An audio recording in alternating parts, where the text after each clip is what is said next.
about the origin of your favorite hobbies and how they became popular? If so, you're in the right place. Welcome to Jimmy's Deep Dive Podcast. Welcome everybody to this week's episode. And on this episode, we have a very special guest today.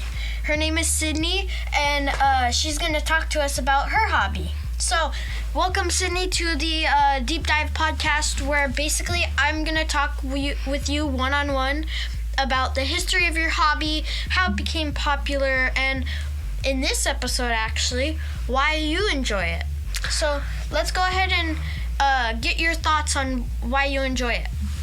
So when I'm going to start off, my hobby is gardening.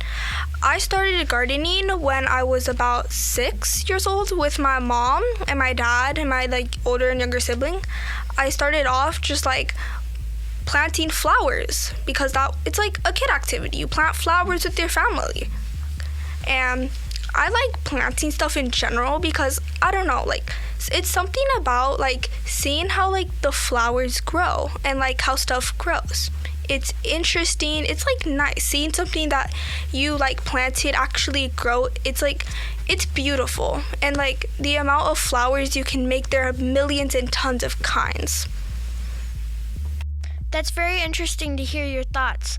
I for one love gardening as well. I first got into it when I was at the GATE program for my elementary school district. And so I first got into it because my grandma has her own garden. She grows her own food.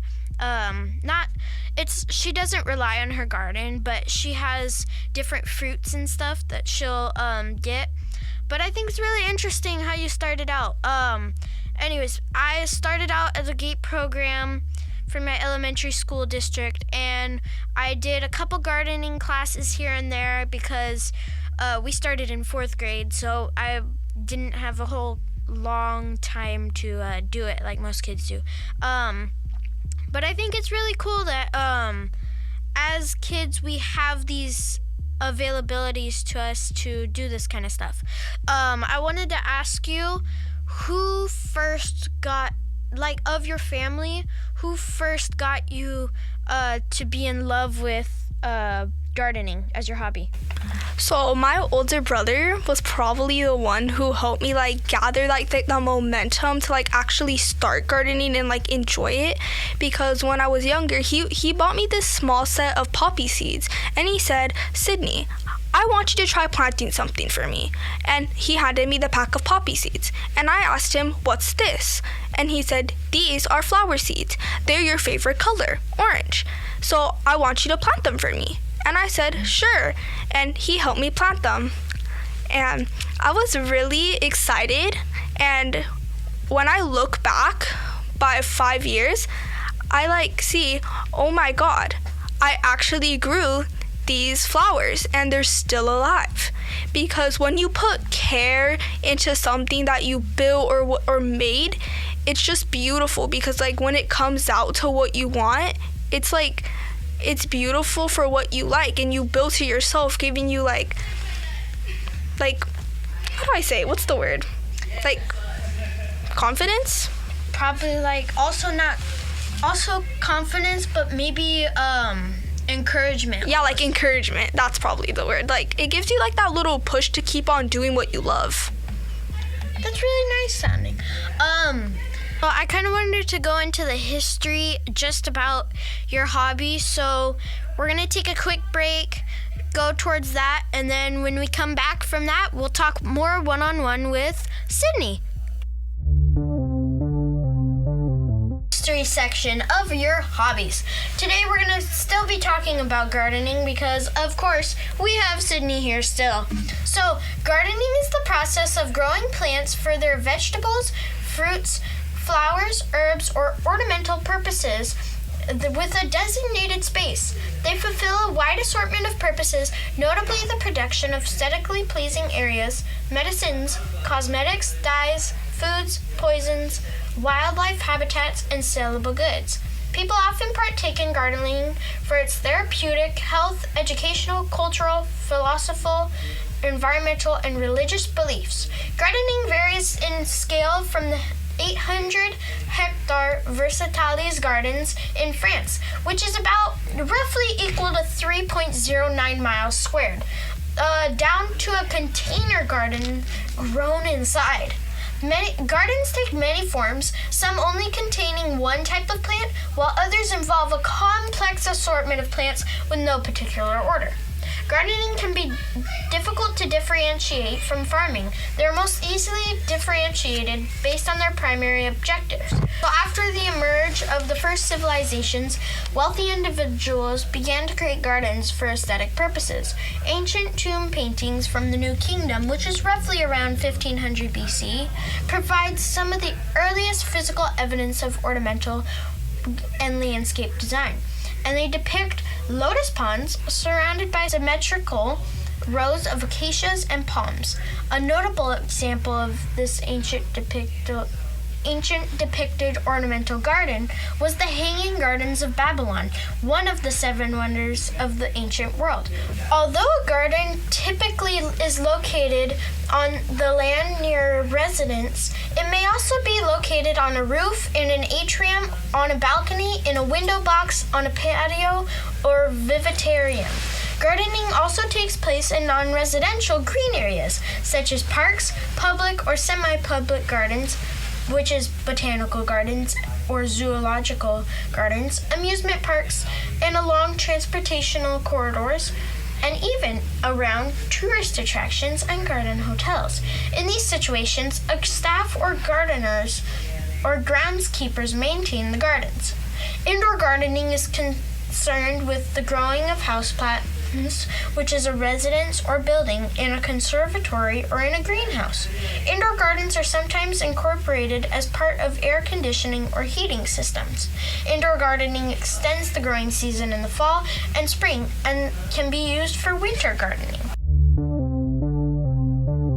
So that was our history section. But now let's go back over to talk one-on-one with Sydney. So, Sydney, what experience have you had with gardening recently? Like, I know there's a lot of gardening clubs, gardening classes and stuff. What of those have you gone to recently? So, at my school, we have a gardening club, which it sounds kind of boring, but when you get to know the people and the teachers that work with you, you'll have an amazing, fun, and chaotic experience.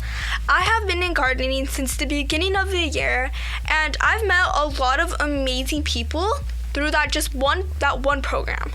I have met Sean, Daniel, Sky, Elizabeth, and so many more people. The teachers there are also really nice. So basically, gardening, it's boring. It sounds very, very boring, I'll tell you that. It sounds like you're just gonna be pulling weeds all day, but matter of factly, yeah, we do pull weeds, but we do way more fun stuff. For example, for my gardening days, it happens every Tuesday from, the time we get out, which is 2:25, all the way till 4 p.m., which is roughly 2 hours, around 2 hours. I enjoy it because not only do I get to spend time with some of my amazing friends, I get to do it while talking to them, meaning that, yes, I can yap for 2 hours and my friends won't care, and they will listen. But when you go to gardening and it's something you enjoy, you get to do something you love. And gardening isn't the only club in our school. If you like band, join marching band. If you like musical band, join orchestra. There are so many other clubs that can fulfill what you like. And back to gardening though, but gardening, if you actually take the time to get to know the people in gardening and what we actually do in gardening, it'll be a fun experience. But if gardening isn't for you, it's not for you, but it is for me. I love gardening. Gardening sounds boring. I know, I've said this more than 5 times already. But gardening, for example, currently we just ordered a beautiful greenhouse off of Amazon Prime, of course. Shh, you didn't hear that. Totally not Amazon Prime. But we're ordering the greenhouse and we're gonna put it down. But gardening isn't just a solo activity. It can be a solo activity, maybe you can listen to music while you're doing it. But when you do it in a group, you get like this collaborative feeling. And it's like, especially if it's with your friends, it just like pushes you to do what you love, especially with the people you love. So, yeah. Well, thank you everybody for joining this week's episode. We want to give the biggest shout out to Sydney, of course, because she spent her time to come onto this boring podcast. It's not boring. Literally about hobbies. Trust. So we want to thank her for her time, and we hope she enjoyed it. And I'm going to let her say her goodbyes. It's Sydney signing off. Toodles! Bye, everybody, and we'll see you next week.